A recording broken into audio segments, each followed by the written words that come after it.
Two of the most violent gangs in Honduras have announced a truce under a church-brokered drive to stem a tide of violence that has turned Honduras into the world's most murderous country. Following the example of similar gangs in neighboring El Salvador, masked members of the Call 18 and Mara Salvatrucha gangs made separate announcements on Tuesday from within San Pedro Sula prison in northern Honduras, which houses the country's most violent criminals. Both gangs said they were keen to end the cycle of violence, but also demanded help from the government to find work and to be forgiven once they came out of prison. "Today we're agreeing to zero crimes, zero violence on the streets," said a member of the Mara Salvatrucha gang on the ceasefire.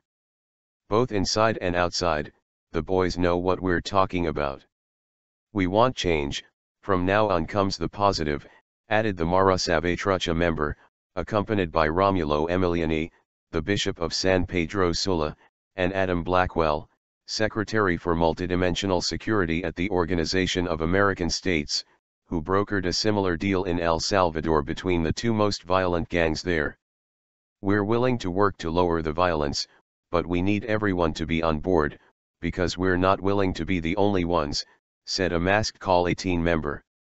Al Jazeera's Rachel Levin, reporting from outside the prison in Honduras, said that the gangs were calling on the president of the country to respond and enter into a dialogue, but it still remains to be seen if the president will engage.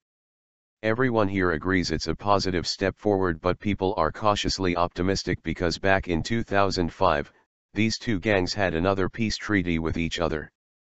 Now that treaty was very tentative, it only lasted less than 2 months."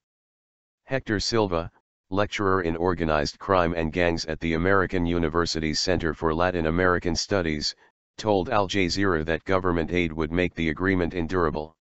Highest murder rate. Honduras has the highest murder rate in the world, according to the United Nations, with 87 killings per 100,000, while San Pedro Sula, the country's second city and industrial hub, is the world's most murderous city. Violence linked to organized crime in Honduras has skyrocketed in recent years, partly due to the presence of Mexican drug gangs who use the Central American country as a transit point for contraband.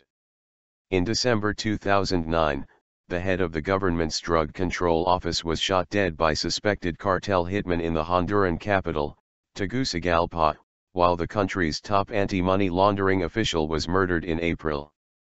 On Monday, Honduran President Porfirio Lobo gave his blessing to Emiliani's efforts to broker peace between the gangs, but said the government would ensure the law is upheld if peace falters.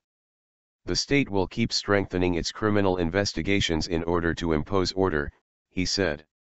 Bishop Emiliani has a long history of trying to negotiate peace between the cartels in San Pedro Sula and its anarchic prison and has arranged social rehabilitation programs for former members. "This is the beginning of something new, but it's not the end," he said. "This is a covenant between the gangs and Honduran society." Last year, El Salvador's two largest street gangs, which go by the same names as their Honduran counterparts but have independent leadership structures, signed a pioneering truce that cut the country's murder rate by half in just 4 months.